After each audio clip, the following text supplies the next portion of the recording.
Okay, so here, getting back to our landing page, I was thinking that, okay, as you can see here, all of the contents are static, and it makes sense that some of them are static. For instance, this message, it should be static because we want it always to show or to display the same message. It's not something we want to change. But for instance, this list of popular tutors, it shouldn't be static. It should be loaded with information that the backend gets from somewhere. Up to now, the data that we are getting in the backend is fake data that we have created with the list, with the dictionary that we have just created. But since we already know how to populate, as we did here with find a tutor, we can try to do something else, but here, no? So that the names that appear here are names that are effectively gathered by the backend somewhere. Okay, so let's try to implement that functionality.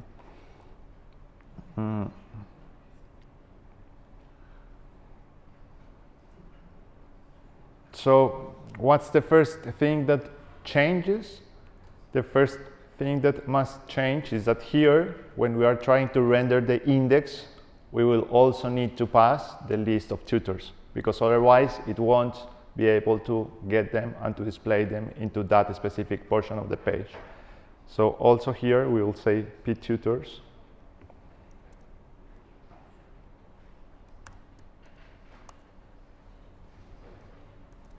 Tutors list, okay?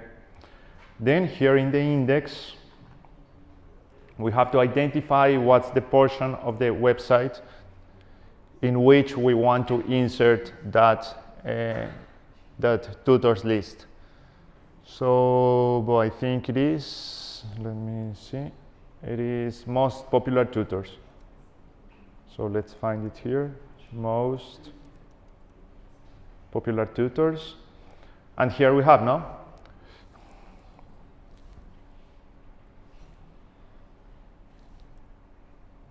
Here you can observe that the most popular tutors in HTML is built as an ordered list in which each element of the list represents a tutor, okay? So, you tell me, how do I implement that functionality to show there the tutors dynamically?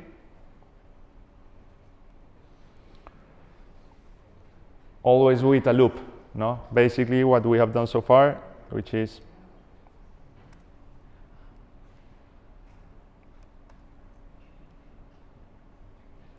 what's the syntax? This one.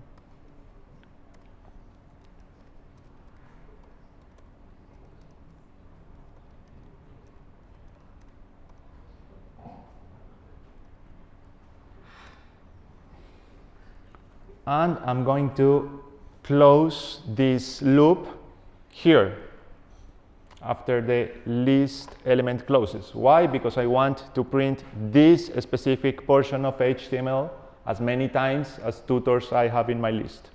Okay.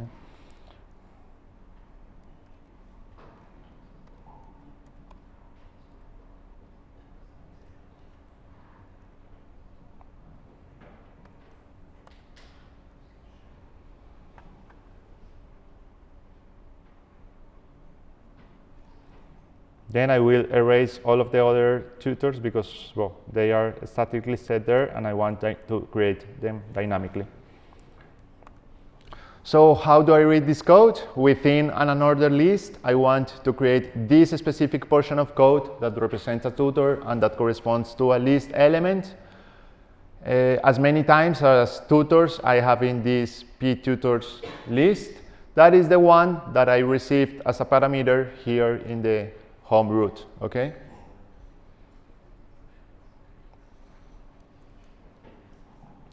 So first of all, let's see if it works. Okay, so now I know that it works because it prints 3 elements. That is the name of the number of elements that I have in my dictionary. And now what I have to fix is I don't want this to print anymore Emma Johnson as a fixed value, but instead of that, I want to print the name of the tutor that I have received. So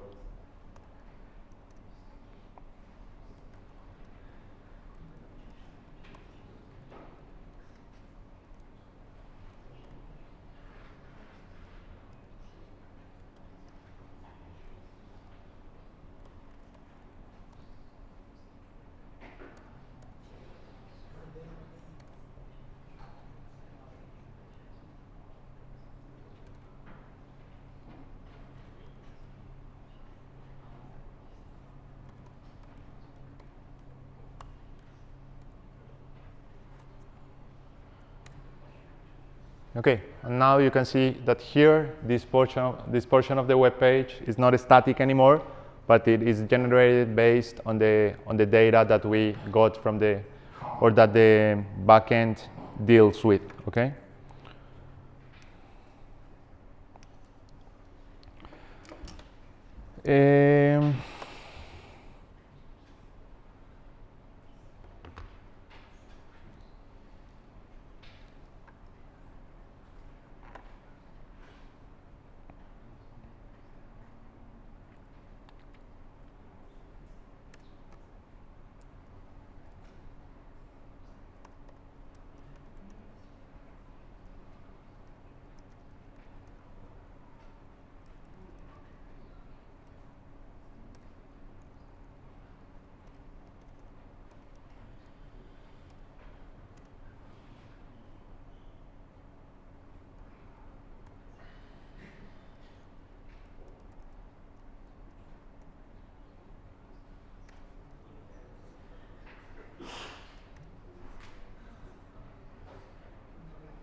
Okay, so for instance, here in this portion of the web page, we are supposed to show the most popular tutors. So let's try to think what a popular tutor is.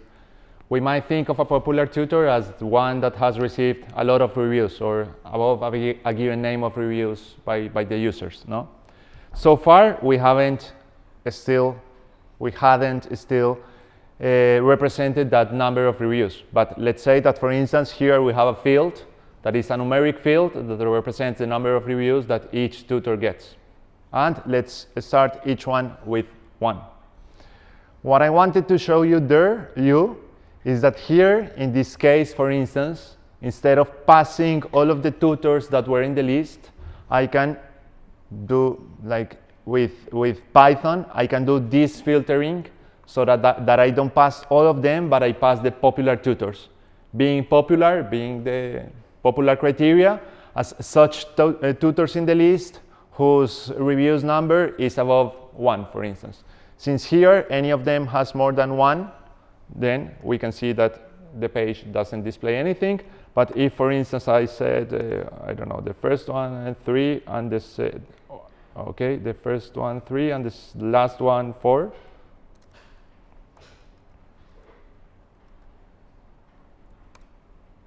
Then you will see that here I will have 2 tutors, okay? So the most important message that I want to convey in this part is that at the end, this is Python, no? So you can deal with the data with Python, you can do whatever you want with the data with Python, and then to pass that specific information to the render template function so that you can display whatever you want in the web page. Is this clear?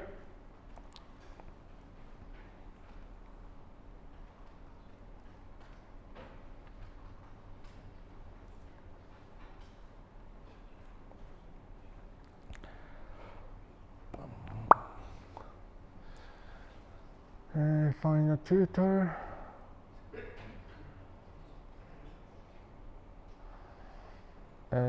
Okay, and another thing that I was thinking before that it is not still implemented is that now, for instance, I am in the Find a Tutor page, no? But what if I want to get back to the main page? Where should I click? Yeah, or ideally here in the logo, no? So we can set up this logo so that by clicking on there, it redirects us to the home page. So that's something that we can change here in the header.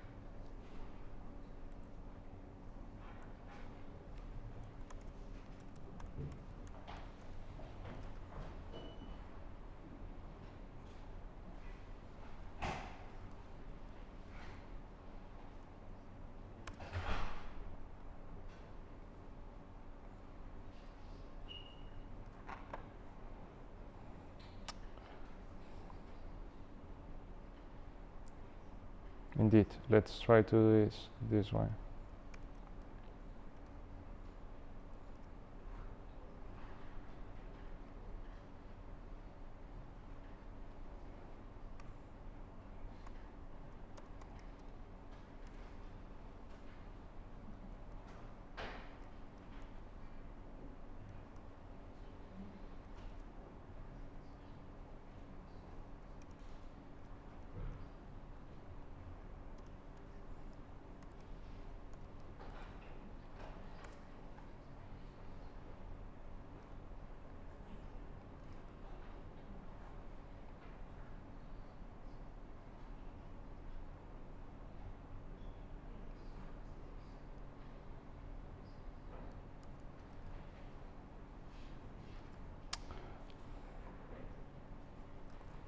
Why this doesn't work? When I click here, it doesn't happen anything? Because? No, because I'm doing the changes on index.html. And here, in this case, I'm a step not in index.html, but in tutors.html. So if, for instance, I want to do some change here in the header, I have to go to each of the files in which I find the header and change what I need. And then copy paste and replicate the change among all of the files, okay? Because as we have seen, this portion of the page and this portion of the page repeats on every single template. So, well, instead of doing, or apart from doing it here,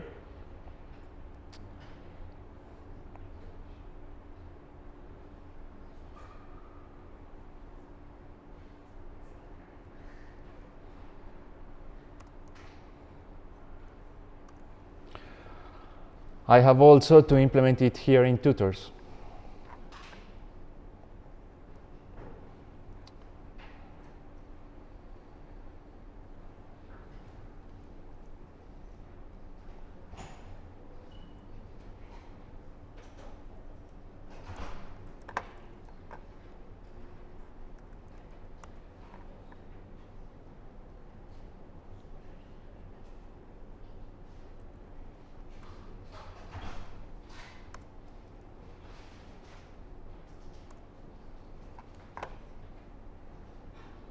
Okay, then now it takes me to the main page.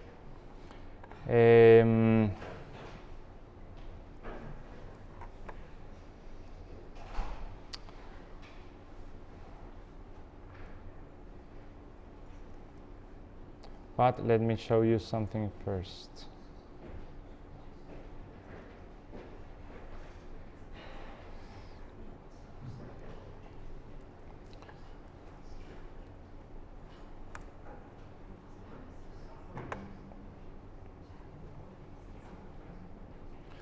Okay, so let's suppose that I want to create now a new page for showing just all of the information, all of the history for a single tutor, okay?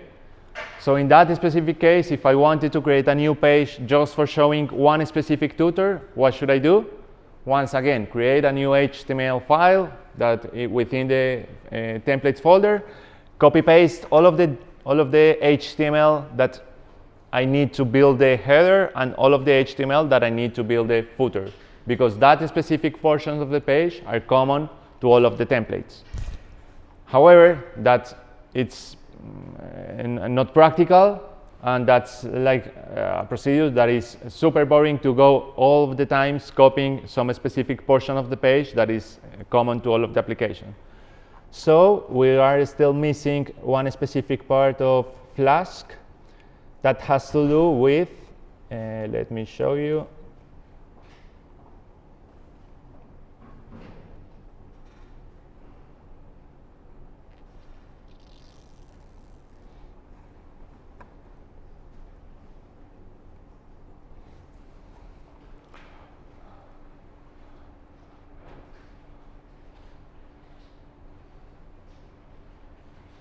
Inheritance, okay?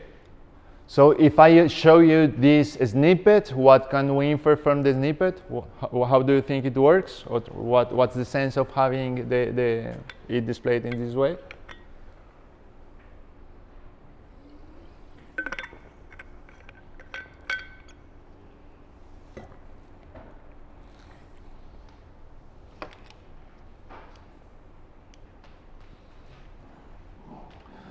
So first of all, here we can see that we have two HTML files, no? One of them is called base.html and the other one is called index. In the base.html, we can observe that we have like a basic HTML file declared, well, as we usually declare all of the HTML files, no? It has the doc type, the HTML tags, and the head and the body.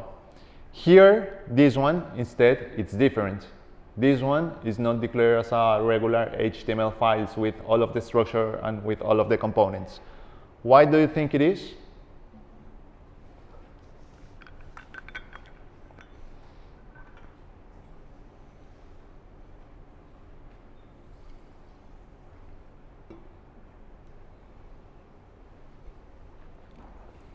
Yep. Maybe because it will take the elements from the file.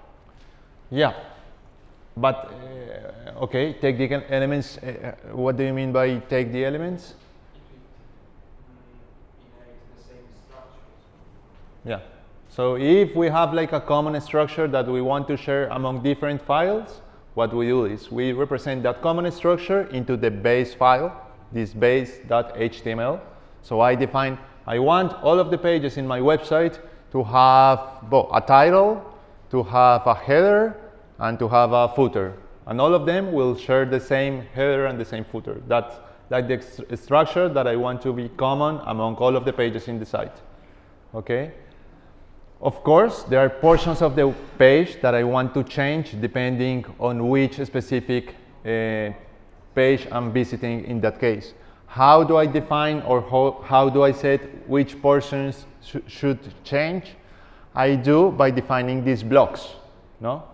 So here I define a block that is called title, and here I define a block that is content. How does this work? When some other file, in this case index, wants to extend this base structure, it has first to declare that it wants to extend the base structure, and then if it has to fill or to provide values for the blocks that I have defined here, no? So basically I'm saying the one who wants to extend me as a base structure has to declare or define a value for the block title, for instance. And in this case, the block title is home. And for instance, it has to define here the block content. And in this case, the block content will be shown what I define in this specific portion, okay? In this way, what do we achieve? That we don't have to copy anymore all of the HTML file and start from scratch each time, but I define the structure in one single file, and then all of the file extends from that, okay? Why do we do the things in this way? Because in more complex web applications, different pages share common elements. Even if our application is super simple up to now, but we have seen that it has like shared components that if we want to, for instance, create 5 HTML documents, we would have to copy paste that common elements, such as the navigation bar, the footers, the page layouts. So Jinja provides the blocks and the templates inheritance to handle this more efficiently. How does it work? It works that if we want to extend the base file, we basically declare that we want to extend the base by using this declaration. And then for each one of the blocks that has been defined in the base file, we have to provide a specific value.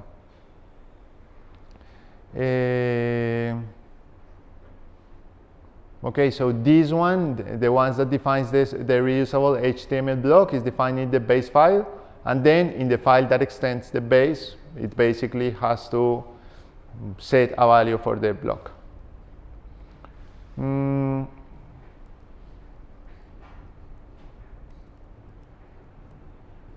Is this idea clear? Let's try to see it in practice, that I think it makes more sense.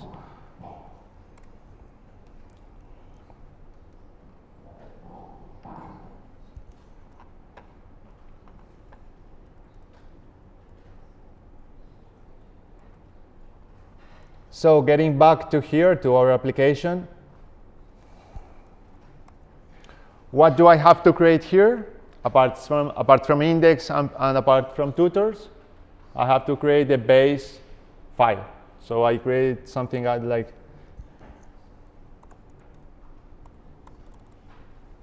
base.html. What does that file represent, or what does that file contains? It contains like the structure that I want to replicate among different pages, like the common structure that I want all of the pages to share.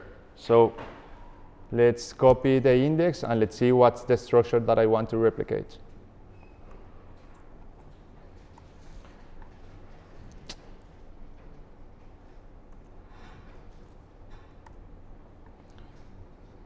So for instance, I want all of the pages to have the same head.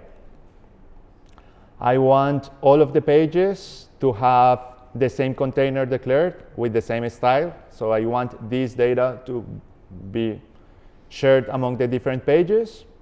I want all of them to share the header. So I leave the header in there. And I want all of the pages to have the same navigation. So I leave the navigation declaration or the navigation element as it is here.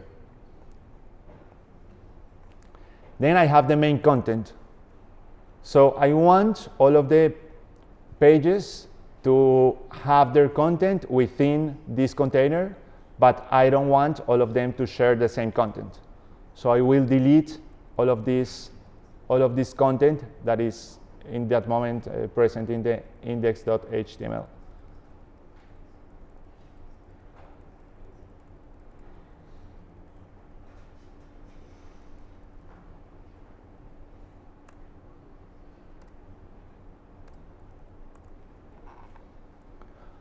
And then I have the footer that is the same for all of the pages. So what is basically this base page? It is like it looks like the structure that I want all of the pages to share, basically. Okay.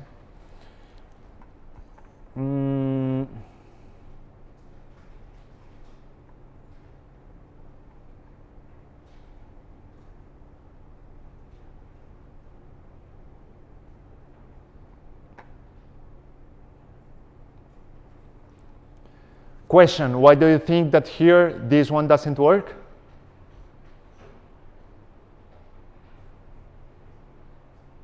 Why it is not showing the image? It is because here we're doing from within Visual Studio Code, we are doing like a preview of the site, but we are doing the preview of the HTML. In order to make this image to work, that image must be retrieved by Flask. So when you open from the browser, it works, but when you open from here, it doesn't work because Visual Studio Code is not running Flask. Flask is running somewhere else, okay? Visual Studio Code, the only thing that tries to do is to represent the HTML as it will look in here. But to make that links to work and that specific things to work, you have to test it from the browser that is running, because now we're running a web server, and it is the web server that makes us these links to work and that makes us the external resources to work. So if you are working on this and you see that maybe the links doesn't work or that the behavior doesn't work as you are expecting, no worries. It is because we are now using Flask, and also because some things such as, well, let me see. All of this Jinja code is not HTML code anymore. So Visual Studio Code doesn't know how to represent and how to deal with that specific portions of code that are not plain HTML, okay? So this one might not be useful anymore for checking the functionality, maybe just to check out how the components display visually, but not for the functionality. Okay, so here we have the base.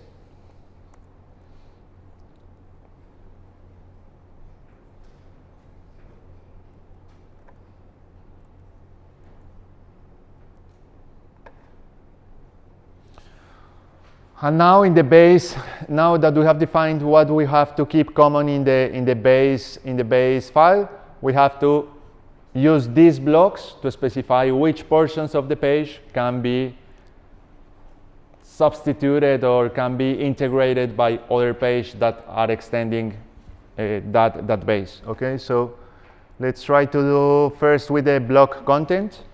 So we said that in our base file, here we left the main content tag empty because we want all of the other pages to set the content within this container. Okay, so here I will create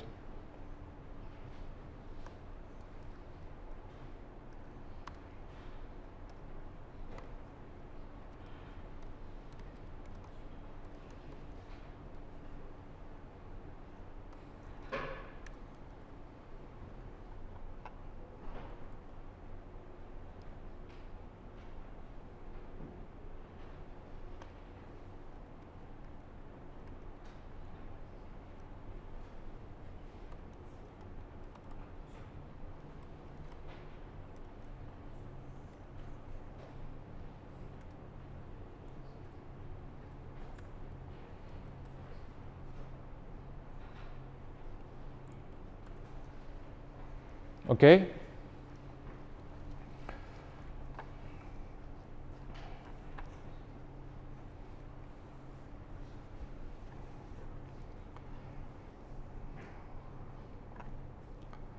Now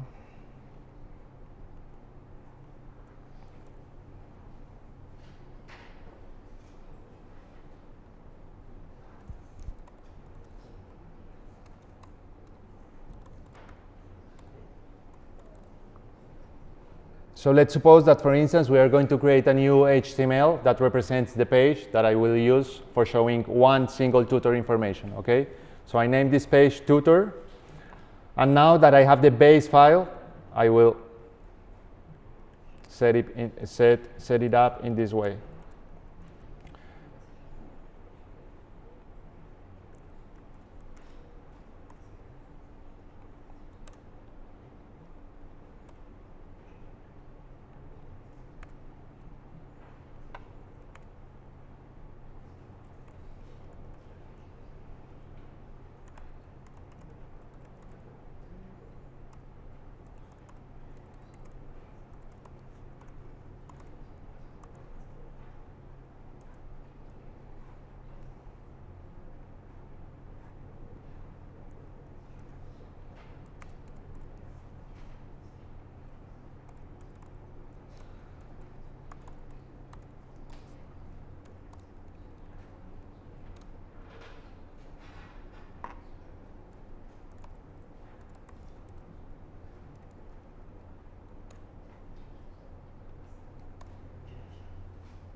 Okay, so for instance, do you see I just created this page that doesn't show anything important. It just shows this message to make sure that we have created a new page and we added new content. But if we take a look at the file, you can see that the tutor file is just this. Why? Because I don't have to copy paste anymore all of the common HTML structures that I need to replicate. But I just say that this page replicates the database, and then I set which information or which portions of HTML do I want to insert in the block content, in the content block. Where was this content block defined? It was defined here in the base.html. So I don't know if you make like the association here, but this block.html just basically has the common content, the common elements, and it declares in which portions of the page it is expecting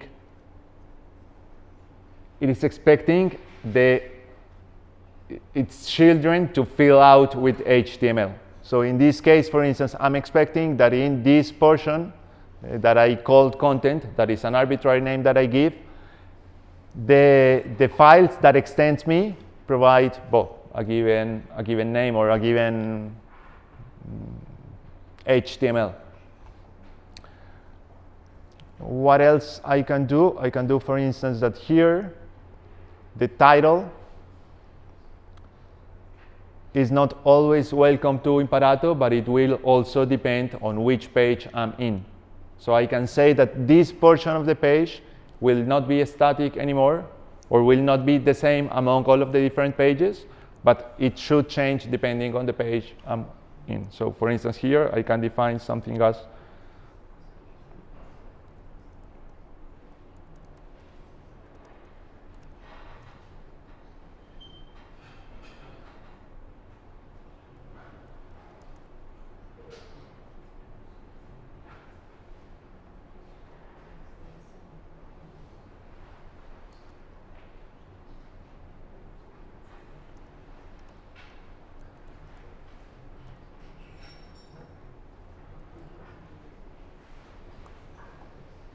so I define that this portion should be modifiable by someone else that extends this base. And then here, for instance, since this one is extending that application, it will say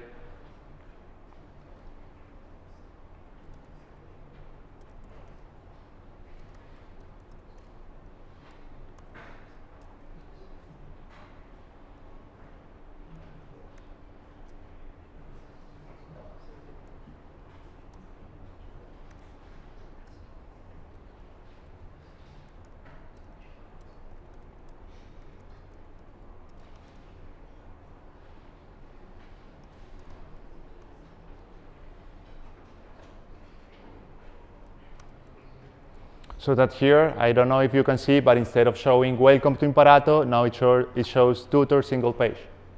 Okay? So it is like I replaced that specific portion of the block that was defined in the base.html. Is it clear how it works? Do you see that? Do you understand why here in the base I don't write anything within the blocks? Because here I'm just defining the portions of the website that I'm setting as available for being replaced, and here it is in the files that extend the base in which I effectively set those specific values that I want to insert within those blocks that I have defined in the base. Okay. So let me very quickly do the same for the index.html. So in the index.html, I don't need anymore anything of what it has been declared in the base.html. So I can delete all of this.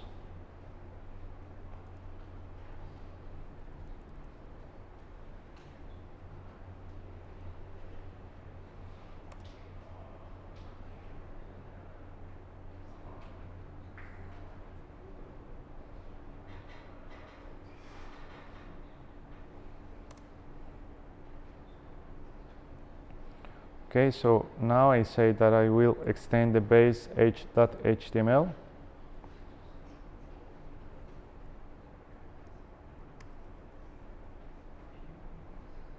And I'll say that the block content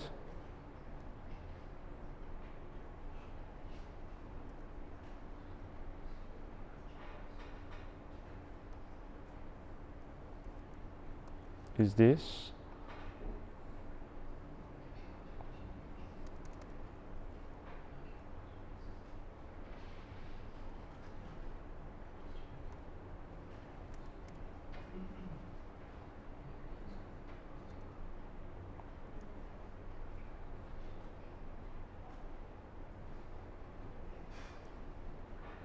Okay, and here this one is home, for instance.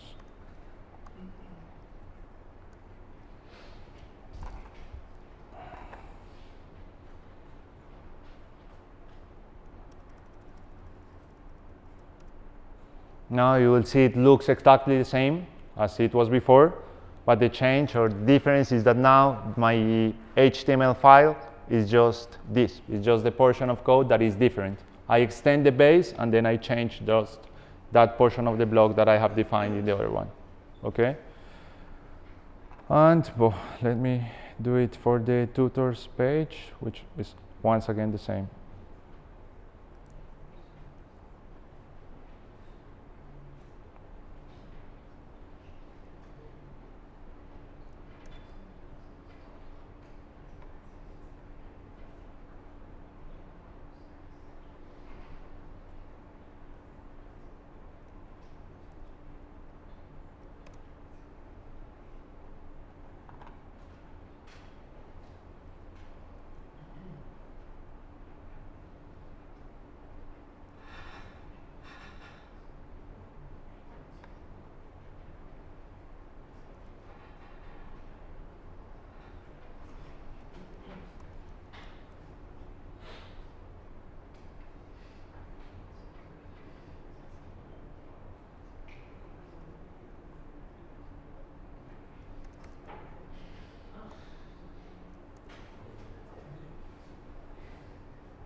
Okay, so as you can see here, it shows our tutors because we have set that specific value for that specific block portion that was defined in the base.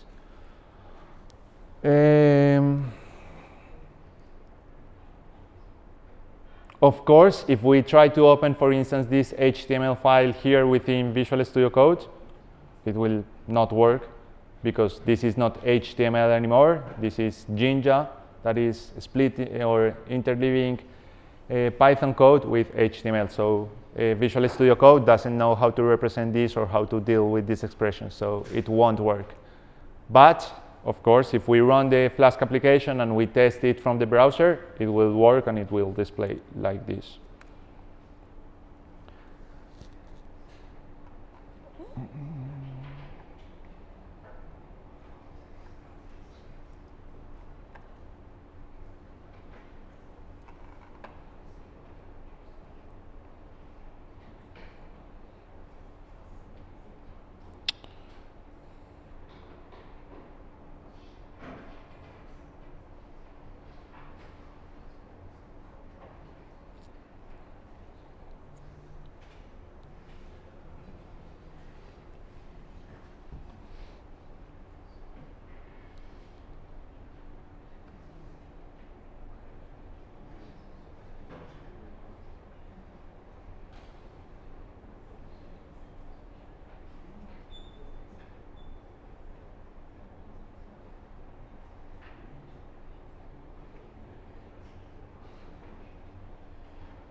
Okay, let me just show one last thing. I will implement it and then you try to explain me what I did, okay?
Oh.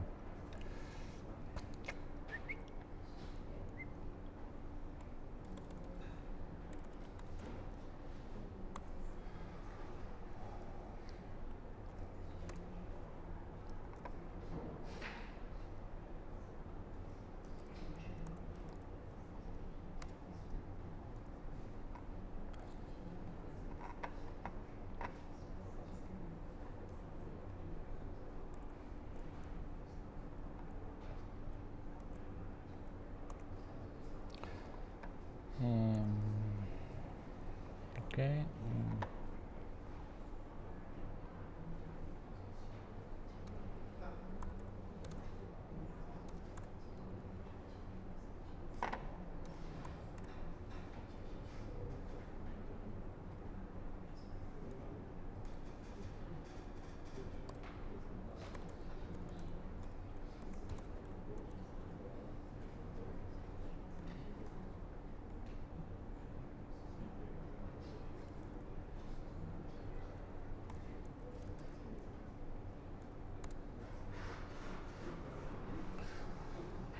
Okay, so did you follow what I did here?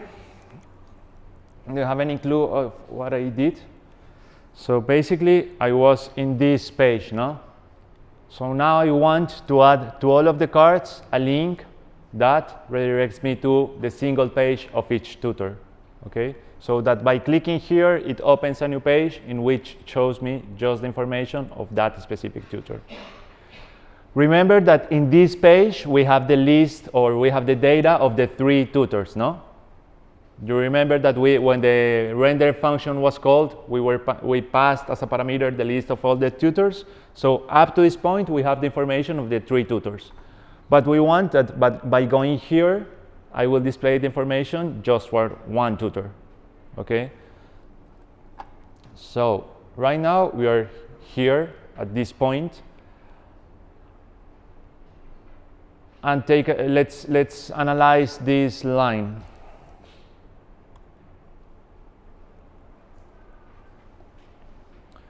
So right now, I'm saying that by clicking on Learn More, I will be going, or I will be redirecting to single tutor. What is single tutor?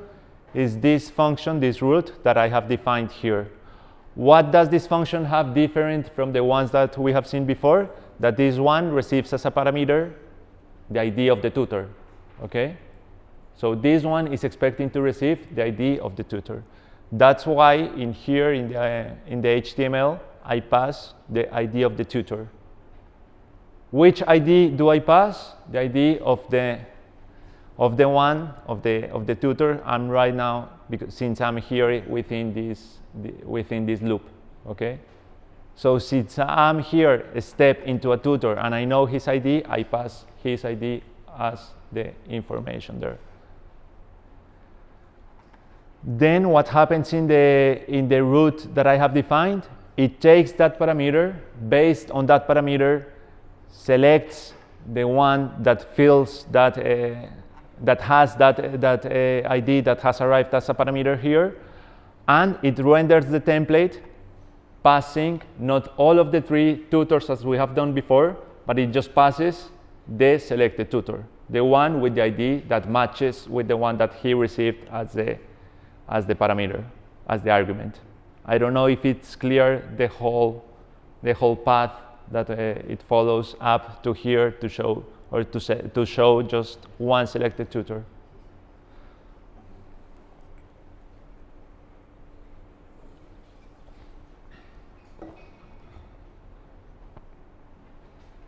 Is it clear?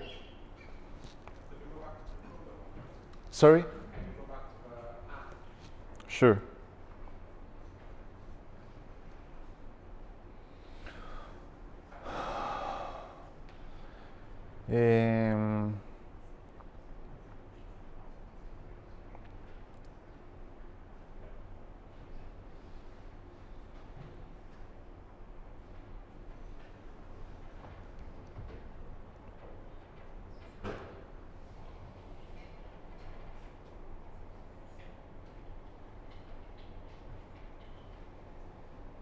Well, I don't know. Any questions on this last part?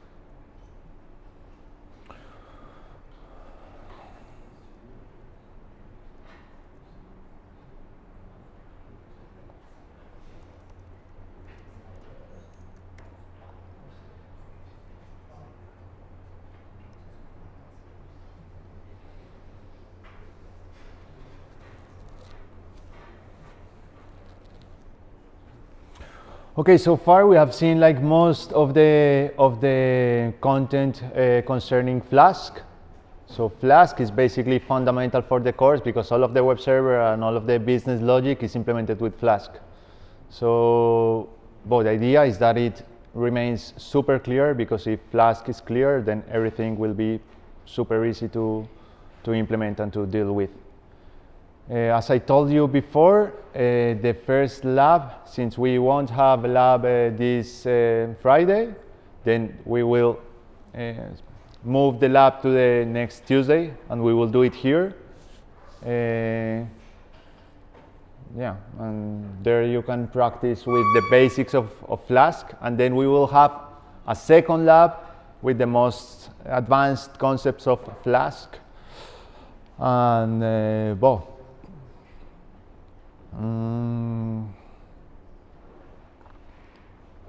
what else should I say? I don't know. Everything we have seen today is clear. Did you try to run it in the computer and it worked?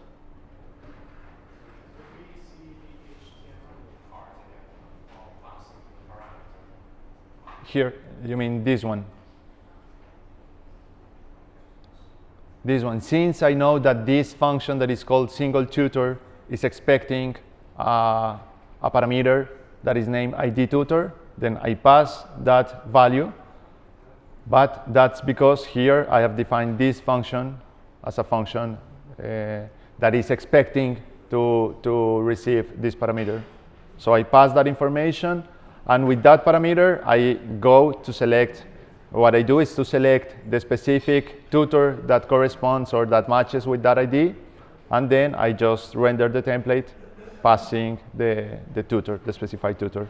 So that when I open here the tutor HTML, it basically, well, displays the tutor name. The one that he received as parameter, he displays that name. Okay.